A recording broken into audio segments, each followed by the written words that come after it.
kalau andaikan ya, Bang Sandi jadi ayah saya nih.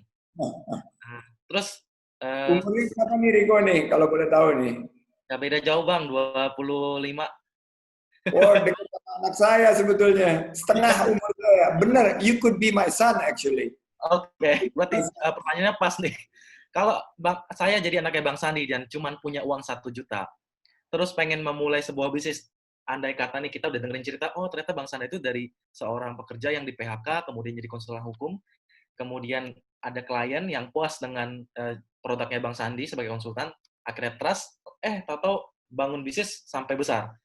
Nah, kalau saya cuma punya uang 1 juta, apa yang mau diajarkan Bang Sandi kepada saya? Apakah udah kamu baca buku yang banyak atau udah lu keluar aja belajar sana sini? Apa, Bang? Pertama, saya percaya jadi papa online aja lah. Karena kalau jadi papa benerannya kelihatan tua banget. Dan saya bakal bangga banget bisa jadi papanya Riko nih. Karena Waduh, apalagi saya. papanya teman-teman semua. Karena ya udah jadi anak muda yang sukses di usia 25 tahun. Saya umur 25 tahun tuh ngapain? Oh, saya masih kerja. Saya Oke. masih membanting tulang, banting tulang waktu itu kerja sebagai profesional dan kita bangun literasi, pengetahuan kita terhadap kewirausahaan bahwa kewirausahaan itu adalah inovasi, kewirausahaan itu adalah berani mengambil resiko, risk taking, kewirausahaan itu adalah proaktif, jadi nggak pernah diam, selalu jemput bola, bergerak dan melatih kepekaan kepada lingkungan sekitarnya. 1 juta masih tetap di kantong nih. Terus ubah mindset. 1 juta tetap masih di kantong, mindset bahwa kita ini ada masalah pasti ada peluang. Setiap ada krisis pasti ada opportunity. Setiap ada pertumbuhan di Indonesia ini luar biasa peluangnya. Dan saya melihat bahwa di mana pilih sektornya. Pilih sektornya sesuai dengan do what you love and love what you do. Nah, setelah itu barulah mulai kembangkan, cari teman. Saya percaya bahwa ini berbeda sama konsep kewirausahaan yang lain. Menurut saya partnership is a very good thing. Dan ya ada lead partner, ada partner yang lebih inaktif atau di belakang layar, it's okay. Tapi two heads are better than one. Saya yakin kalau kita bermitra kita bisa. Nah, 1 jutanya masih di kantong. Nah, barulah begitu kita memulai dari 1 juta rupiah yang ada di kantong itu, paling tidak kita melihat hal-hal apa yang bisa kita lakukan. Paling gampang trading. Trading itu di zaman sekarang nggak terlalu perlu banyak modal. Kedua, business consulting. Consulting itu karena kita punya pengetahuan, kita juga nggak perlu banyak modal. Terus bisnis apa yang paling ke depan? Reselling. Reselling ini akan you package, you repackage, you resell. Akan banyak sekali peluang-peluang ke depan. Jadi itu nasihat saya yang punya 1 juta rupiah, jangan terlalu dihambur-hamburkan. Sekarang, zaman sekarang, cash is king. Cash is king. Punya uang tunai itu luar biasa kemewahannya. Dieman-eman, disayang-sayang. Jangan dihambur-hamburkan, dikelola dengan baik, dan kita pastikan bahwa digunakan secara tepat dan efektif untuk kita memulai usaha. Oke, jadi kalau bisa saya simpulkan, intinya pertama, tadi udah dibilang 5 kali, uang 1 jutanya simpan, jangan dikeluarin ya. Terus yang kedua, mindset-nya diperbaiki dulu, karena bisa dibilang menjadi seorang profesional dengan menjadi seorang pengusaha ketika awal merintis, memang punya behavior yang berbeda. Sehingga seperti kata Bang Sandi, bahwa ketika kita perbaiki mindset, nonton video di YouTube, kemudian yang ketiga kita cari teman, peluang itu akan muncul dengan sendirinya, apapun kendaraan yang mau kita jalani ya, berarti gitu. Nah, tapi kalau dilihat, kita harus melihat fokus pada di mana bisnis kita sekarang kan. Mereka selalu tanya, oke, aku udah, I got it. Tapi where should I start? Nah, saya bilang bahwa pandemi COVID-19 ini adalah reset to new normal. Dan ini mirip-mirip krisis-krisis sebelumnya, bahwa banyak sekali new normal. Dulu setelah krisis 97-98, yang menjadi new normal di Indonesia adalah orang kerja keras, pasti bisa menjadi sukses. Karena nggak terlalu perlu, dulu kan kalau sebelum 97-98 harus punya koneksi sama penguasa dan lain sebagainya. Mulai 97-98 ke sini, kalau kita kerja keras, kerja cerdas, kerja tuntas, dan tentunya kerja ikhlas, kita bisa jadi sukses. Nah, di tahun 2020 ini, di mana new normalnya? Nah, kalau menurut saya untuk anak muda, e-commerce. E-commerce itu luar biasa. Traffic e-commerce sudah tembus lebih tinggi 20%. Fintech is going to be huge. Dan 1 juta itu taruh dulu, mendingan ke fintech kalau perlu modal. Di situ banyak banget satu solusi untuk kita memulai usaha. Terus kalau penjualan, IT, webcam, naik 1.500%. Sekarang nyari webcam susah banget, Mas Riko. Kualitas kita berinteraksi ini kurang baik karena saya nggak punya webcam. Tapi saya udah minta Bima dan Radit, tolong kita ada webcam supaya kualitas dari webcam kita atau kualitas dari webcast kita dan Instagram live-nya ini juga bagus. Aloe vera untuk kulit, karena kita yakin bahwa corona itu nggak nempel kalau ada kita bersih. Kertas folio naik 377%. Kenapa kertas folio? Karena ya ini orang kerja di rumah, kerja study di rumah juga perlu kertas. APD, masker, sarung tangan. Mie instan naik 160%. Indofood tuh saya udah bilang, portfolio yang my dream portfolio itu BCA, Unilever, Indofood itu doing very well ke depan. Nah, untuk teman-teman yang udah di bisnis, sekarang banyak yang stuck, pivot to new normal. Apa pandemic winner?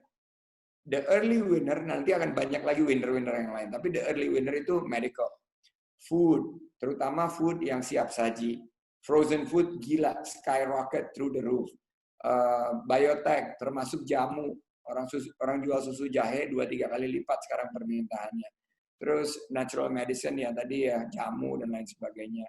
Digital, MOOC kayak gini nih, massive online open course yang gratis. Ini akan sangat berkembang banget ke depan. Conference, clean energy, ini jadi hal-hal yang menurut saya luar biasa buat kita kembangkan ke depan. Dan where do you want to start? Start small, start now, and jangan ditunda-tunda. Itu menurut saya menjadi satu peluang pada krisis 2020. Oke. Keren banget, Bang. Setuju. Mungkin berikutnya saya mau nanya soal kebiasaan. Kalau posisi 2016 sudah exit jadi CEO, kemudian udah makan asam garam, masuk ke dunia yang lain lagi, sampai sekarang apa kebiasaan yang sebenarnya masih terus dijalanin sampai sekarang, dari dulu sampai sekarang, yang mungkin jadi semacam kunci lah dari keberhasilan Bang Sandi? Ada 3 yang rutin, 2 masih jalan, 1 sekarang tersendat. Oke. Yaitu saya rutin berolahraga. Jadi walaupun di rumah aja saya paksakan untuk berolahraga 30 menit per hari. Dan itu ada dampak zat endorfin yang menjadi natural boost, bukan hanya untuk immunity tapi juga mental boost. Kita tiba-tiba jadi optimis, sangat positif keadaan. Jadi olahraga itu rutinitas. Kedua, dan sekarang tambah malah karena punya banyak waktu, saya suka banget baca buku. I believe a good leader, a good entrepreneur is a good reader. Karena kalau kita baca, kita bisa dapat wawasan, dan kekuatan kata-kata itu hanya bisa kita dapat kalau baca. Kalau kita nonton, nggak dapat kita kekuatan narasi itu. Kita harus baca memang. Yang ketiga, saya tuh sangat-sangat hobi bersilaturahim, apalagi sama keluarga. Nah ini sekarang ini karena social distancing, karena di rumah saja, akhirnya menjadi online version dari silaturahim. Jadi kita bersilaturahim itu online, jadi tiap hari di schedule sekitar 8 sampai 9 kali online meetings, dan ketemu teman-teman baru kayak Mas Riko dan teman-teman lain. Pengen dengar sih sebetulnya. Dan pengen juga selain dari Mas Riko nanya-nanya, saya juga pengen nanya-nanya. dari sisi entrepreneur muda nih, umur 25 tahun.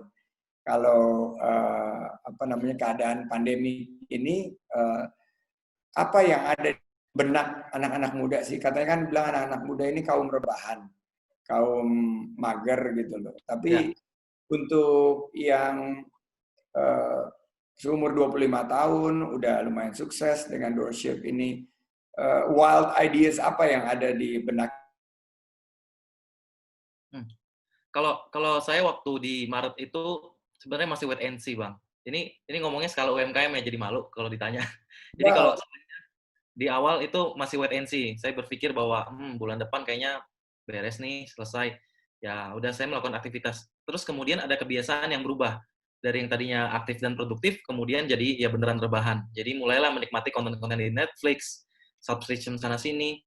Akhirnya 2 minggu berjalan kayaknya saya melihat bahwa wah ini sangat sangat nggak efektif banget. Akhirnya kita mulai shifting untuk melakukan semua kegiatan operasional ya di rumah. Semua tim kan semua di rumah.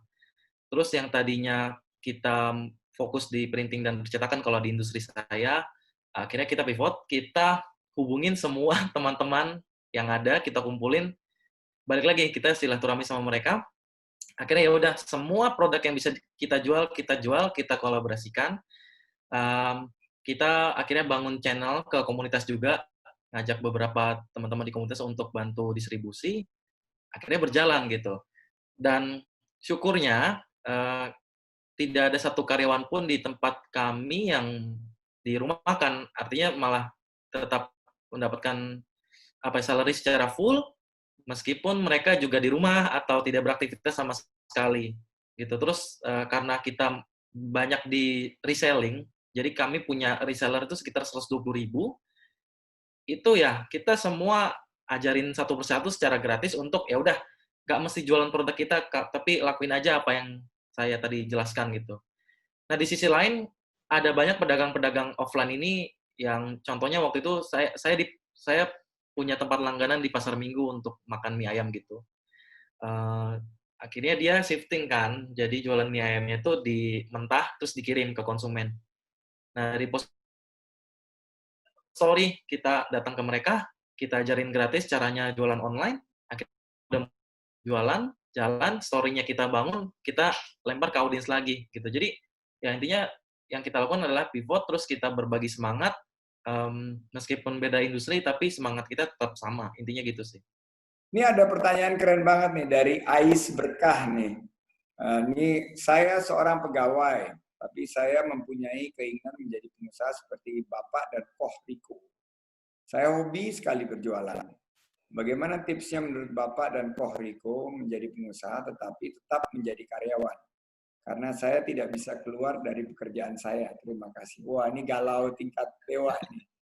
Masih ingin jadi pegawai tapi senang berjualan. Apa nih untuk milenial seperti Koh Riko, advice-nya buat Ais Berkah? Ya, jadi saya mohon izin dulu ke Bang Sandi. Jadi kalau di pengalaman saya, karena kami punya reseller kebanyakan pegawai, saran pertama saya selalu bilang nyediain waktu 2-4 jam di luar jam kerja untuk menjalankan bisnis. Jadi tetap fokus sama kerjaan, tapi fokus juga sama bisnis. Nah, untuk bisnis yang bisa dijalankan, kita bisa mulai dropship atau reselling. Artinya kita tinggal menjual barangnya sama supplier, jadi tidak ada risiko. Kalau nanti di tengah jalan sudah mulai bisa dapat income, terus disuruh memilih kira-kira mana jalan yang tepat, nah silakan pilih sendiri sesuai dengan passion masing-masing. Gitu. Intinya mulai dari hal yang sederhana dulu, start small dulu, gak mesti besar dulu, yang penting ngerasain dapat income, terus nanti baru pikirin ke depannya mau kayak gimana setelah udah ngerasain ritmenya jadi pengusaha dan karyawan. Gitu. Nah, kalau dari Bang Sandi, apa Bang? Kalau saya ngelihat memang gini, kan kita dikasih, saya balik lagi kepada amanah. Kalau kita jadi pegawai itu, first and foremost, our fiduciary duty, tugas kita itu adalah kepada employer kita. Karena kita dibayar gaji. Tapi seandainya kita punya extra bandwidth, apalagi 2-4 jam luar biasa, Biasanya karena waktu itu waktu Jawa itu saya pulangnya jam 9 malam, Waduh. paling cepat jam 9 malam, dan pagi seandainya punya waktu dan bisa mengerjakan itu luar biasa. Tapi yang boleh saya kasih, kalau kita mau jadi pengusaha sukses nggak bisa disambi. You have to make decisions. Ais Berkah harus ngambil keputusan. Keputusannya kapan? Tadi ide yang disampaikan oleh Koriko baik banget, bahwa kita tunggu dulu ritmenya dan cari passionnya. Karena kalau passion kita berjualan, berarti kita bukan pegawai. Pegawai itu hanya zona nyaman, zona aman yang kita anggap bahwa itu akan merupakan pegangan kita seandainya terjadi apa-apa. Salah. Saya pernah menganggap memegang zona aman, zona nyaman tersebut. Ternyata begitu krisis hilang, saya di PHK. Cepat sekali. Hitungannya tuh hitungan, nggak nyampe hitungan minggu, hitungannya hari. Begitu krisis mulai, saya pikir saya berprestasi, saya pikir saya punya rekam jejak bagus di perusahaan tersebut. Enggak juga, langsung dapat surat yang disebut sebagai pink slip. Dan suratnya warnanya enggak pink. Warnanya putih biasa, ada di atas meja. From next week, your service is no longer required. Dan itu ya seperti terhantam, seperti tertampar. Sesuatu yang kita anggap akan ada terus, gaji akhir bulan, tunjangan mobil, tunjangan perumahan, tunjangan kesehatan, zero, nggak ada sama sekali. Nah ini yang selalu saya bilang bahwa harus kita rencanakan masa depan kita. You have to plan your future, dan cara memplannya itu ya dengan kegiatan-kegiatan yang follow your passion. Dan kalau passion yang berjualan, itulah yang paling bagus kalau kita kembangkan ke depan. Itu masukan saya, dan saya yakin sih sebetulnya ya bahwa kita tuh semua di setiap manusia ada DNA entrepreneur. Tapi memang entrepreneurship itu bukan profession, tapi mindset. Kalau kita percaya bahwa mindset kita entrepreneurship, yaitu kita kerja keras, kita selalu melihat optimisme, kita melihat peluang, kita bergerak cepat, kita ingin hal-hal itu dilakukan dengan efisien dan efektif, kita ingin juga memberikan kontribusi menjadi orang-orang yang bermanfaat, itu kan adalah DNA seorang entrepreneur. Jadi sukses untuk Ais Berkah mencoba formula dari Koh Riko, dan mudah-mudahan bisa berjualan. Karena berjualan itu, dan kadang-kadang sebetulnya ya, sebagai karyawan paling enak dulu adalah karena karyawan itu kan kita punya banyak teman satu kantor. Kita ngejualnya di antara mereka semua. Nah, itu yang disebut sebagai survive through ecosystem. Tapi kita begitu keluar dari situ kan kita berarti bukan berhenti berteman, kita malah punya kesempatan untuk membangun ekosistem baru, network baru. Itu yang saya sebut network of network. Oke, Bang. Tapi apa sih sebenarnya perbedaan mendasar mindset seorang karyawan dengan seorang pengusaha yang benar-benar membedakan yang dan jadi titik jarak yang berbeda gitu, yang mungkin dari karyawan, dari pengusaha bisa pelajarin mindset itu. Bicara soal mindset tadi ya. Menurut saya persepsi daripada resiko. Risk perception. Itu yang paling membedakan. Bahwa seorang pengusaha itu percaya bahwa resiko itu lebih baik saya yang kelola. Saya yang kelola, karena kalau saya punya ilmunya, saya bisa memitigasi resiko saya. Jadi misalnya, anything in life, apapun yang kita kerjakan di dunia ini memiliki resiko. Misalnya, resiko kita hari ini ber-Instagram Live, apa resikonya? Yaitu resikonya wifi-nya jatuh, atau kualitas dari gambarnya kurang bagus, atau kualitas dari sound-nya bagus. Itu kita bisa mitigasi kalau kita punya ilmunya untuk memastikan, dan kita kerja wifi-nya bagus, sound-nya juga bagus, sudah dicek, dan lain sebagainya. Berenang juga ada resikonya apa? Tenggelam. Tapi kalau kita belajar berenang, kita belajar bagaimana teknik untuk bisa terus mengapung, ya kita bisa selamat. Nyebrang jalan juga beresiko. Nah, kalau teman-teman yang karyawan atau banyak yang di sektor profesional itu memberi berikan resiko itu kepada pemilik usaha atau atasannya. Jadi mereka hanya bekerja saja, nggak usah memikirkan resiko-resiko tersebut. Pokoknya akhir bulan, gue mau tahu gue dapat gaji, gue dapat tunjangan, dan gue dapat bonus, THR, dan tahun depan harus ada peningkatan. Itu mindset daripada seorang karyawan. Tapi kalau seorang entrepreneur justru memikirkan karyawannya, gimana caranya saya incentivize.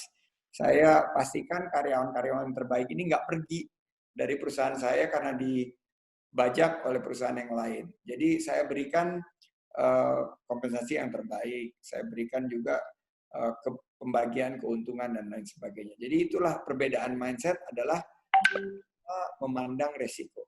Dan kalau saya dari titik saya yang saya pernah mengalami PHK, zona aman dan zona nyaman itu hanya fata morgana, hanya ilusi. Resiko itu ada dan resiko itu sangat besar.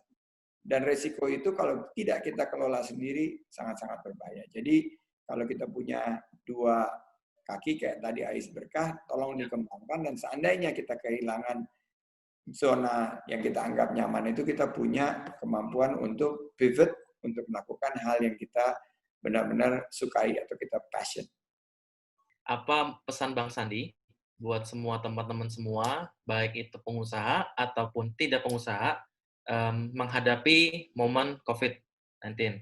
Terus apa yang harus dilakukan after COVID-19 ini? Karena kan nanti kebiasaannya tiba-tiba berubah nih, kaget nih orang. Wah, apa Bang kira-kira? Pertama, adaptasi terhadap new normal, adaptasi terhadap realita terbaru yang kita hadapi. Karena saya salah seorang yang percaya bahwa it will not be the same. We will not go back to the old reality. We will not go back to old normal. Ya. Kita nggak akan kembali lagi kepada hal-hal yang dulu kita sangat anggap sebagai sesuatu yang normal dulu. Misalnya pakai masker, mungkin 2-3 tahun ke depan orang akan lebih banyak yang pakai masker. Travel, orang akan sangat hati-hati sekali dalam travel. Mereka tidak ingin terlalu dekat. Pariwisata akan balik kepada pariwisata yang alami. Lebih banyak pariwisata itu yang di alam terbuka. Saya ingat juga kesehatan. Orang akan sangat-sangat khawatir terhadap kesehatannya dan akan menjaga ritme promotif preventif. Bagaimana mereka tetap sehat dengan mencegah penyakit. Dan kalau saya ingin share bahwa di balik semua ini pasti ada meaning, ada artinya.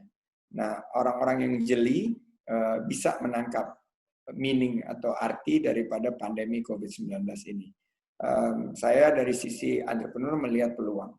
Dan saya melihat juga ada realignment atau satu konstelasi baru di dalam dunia usaha. Merupakan demokratisasi daripada usaha karena kita bisa memulai usaha kapan saja, dari mana saja dengan modal yang hampir tidak ada gitu.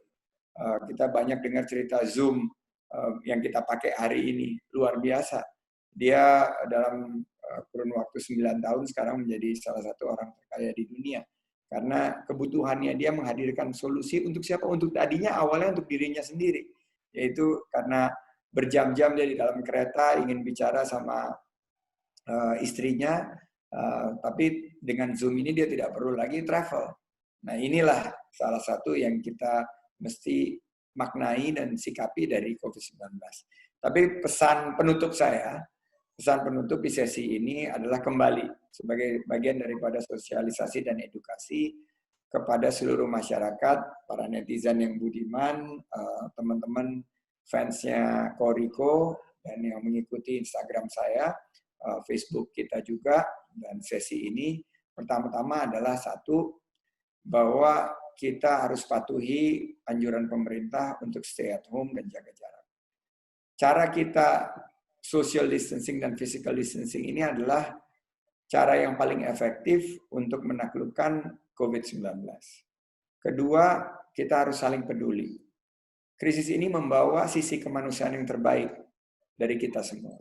Jadi seandainya kita bisa saling bantu-membantu, bergotong royong, inilah saat yang paling tepat. Inilah saat kita untuk berkontribusi balik. Memberikan bantuan kepada orang yang membutuhkan. Kalau yang berkecukupan, berikan kepada yang tidak mampu. Dan waktu-waktu yang sekarang ini juga adalah yang memisahkan good leaders and bad leaders. Kalau kita pemimpin yang baik, kita harus memberi contoh. To lead is to give example. Dan juga kita harus memberi inspirasi. To lead is to give inspiration.